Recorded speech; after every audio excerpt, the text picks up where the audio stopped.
Assalamualaikum warahmatullahi wabarakatuh. Perkenalkan, nama saya Rahmayanti Salsabila dengan NIM 242330023. Baiklah, kali ini saya akan mencari materi mengenai undang-undang, dan undang-undang yang saya pilih yaitu Undang-Undang Bea Materai. Di sini untuk mencari materinya kita bisa mengakses Google Chrome.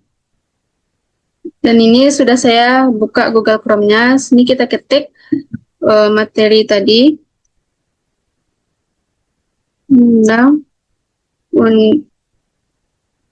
Undang-Undang Bea Materai.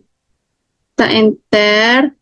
Lalu di sini kita bisa memilih materinya. Di sini saya akan memilih dari situs resmi DJP, Undang-Undang Nomor 10 Tahun 2020 tentang Bea Materai.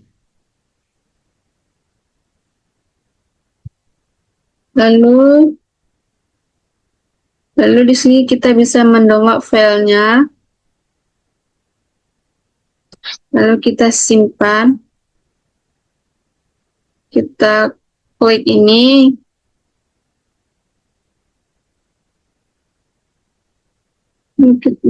Kita buka file, kita klik download.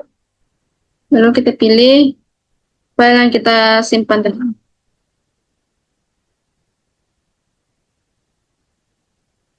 Nah, selanjutnya saya akan menjelaskan secara singkat materi yang saya simpan tadi. Baiklah, mengenai Undang-Undang Nomor 10 Tahun 2020 ini mengatur mengenai bea materai sebagai pajak atas dokumen baik yang berbentuk kertas maupun elektronik.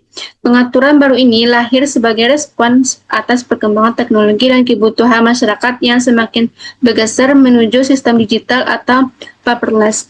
Dokumen yang dimaksud adalah segala tulisan, cetakan atau bentuk elektronik yang berfungsi sebagai alat bukti atau keterangan dalam hubungan perdata maupun penggunaan di pengadilan. Dengan perubahan ini, pemerintah berupaya memastikan bahwa transaksi elektronik juga menjadi objek bea materai sehingga meningkatkan penerimaan negara dan memberikan kepastian hukum yang lebih kuat. Untuk objek bea materai ini sendiri mencakup dua kelompok besar, yaitu dokumen yang bersifat perdata dan dokumen yang digunakan sebagai alat bukti di pengadilan. Dokumen perdata meliputi surat perjanjian, akta notaris, dan PPAT, surat berharga, dokumen transaksi surat berharga, risalah lelang, serta dokumen yang menyatakan jumlah uang lebih dari 5 juta rupiah. Namun, terdapat beberapa dokumen yang dikecualikan dari bea materai ini, seperti ijazah, surat-surat lalu lintas barang dan orang, tanda terima gaji, dokumen simpanan bank atau kustodian, dan dokumen lain yang diterbitkan Bank Indonesia dalam rangka kebijakan moneter. Tarif bea materai ini ditetapkan secara tunggal sebesar Rp10.000 per dokumen. Bea materai terutang pada berbagai kondisi, misalnya saat dokumen ditandatangani, saat selesai dibuat, saat diserahkan kepada pihak terkait, atau saat diajukan ke pengadilan. Pihak yang wajib membayar bea materai bergantung pada sifat dokumen, apakah dibuat sepihak oleh dua pihak atau berupa surat berharga.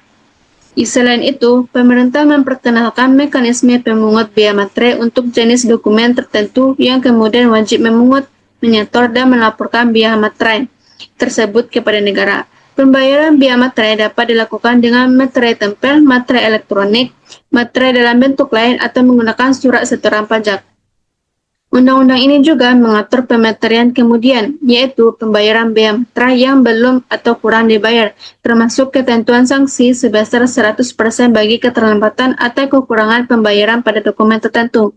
Selain itu, undang-undang memberikan fasilitas pembebasan bea materai untuk dokumen terkait penanganan bencana, kegiatan keagamaan atau sosial yang non-komersial, program pemerintah, kebijakan sektor keuangan, serta perjanjian internasional Ketentuan pidana diberlakukan bagi pihak yang memalsukan atau menyalahgunaan materai dengan ancaman penjara hingga 7 tahun dan denda hingga 500 juta rupiah. Undang-undang ini mulai berlaku pada bulan Januari 2021, tanggal 1, dan sekaligus mencabut Undang-Undang Bea Materai sebelumnya.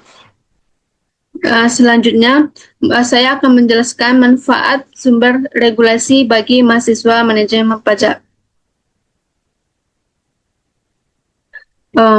Untuk memahami sumber regulasi resmi sangat penting bagi mahasiswa manajemen pajak termasuk saya, karena memberikan dasar pengetahuan yang akurat dan sesuai dengan ketentuan hukum yang berlaku, sehingga mahasiswa ataupun saya dapat menghindari kesalahan dalam analisis maupun perhitungan pajak. Kemampuan membaca dan menafsirkan peraturan juga mempersiapkan saya untuk dunia kerja nantinya, di mana profesi perpajakan sangat bergantung pada ketepatan memahami undang-undang, peraturan pemerintah, dan ketentuan teknis lainnya.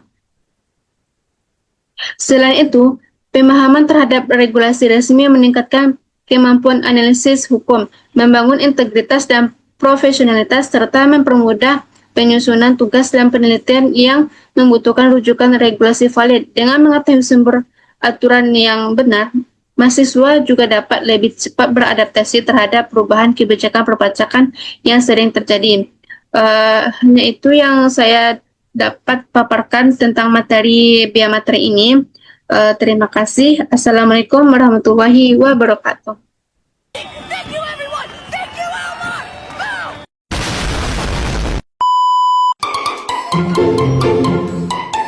Boom!